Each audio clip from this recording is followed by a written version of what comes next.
আজব জিনিস দেখাবো যেটা কোনোদিনও মনে হয়নি কারোর সাথে। আমি হাসবো না দেখাবো। এর মধ্যে কে আছে জানো?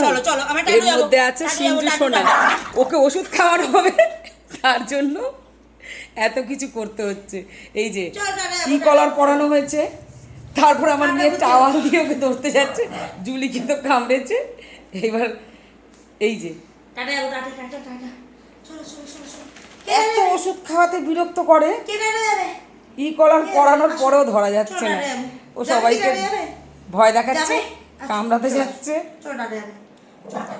ভাবিন ও এখন জানছে তুই ওকে ধরলেই যা, চলে যা, চলে যা, ওকে নিয়ে যাবি না। এই যে টাটা যাচ্ছে এখন।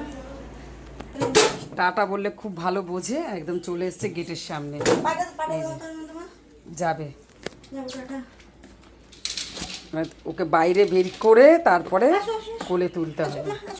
বাইরে বার করে এখন ওকে ভোলানো হচ্ছে, তারপরে এনে ওষুধ খাওয়ানো হবে। সে ওষুধ খাইতে লাগবে 4-5 জন।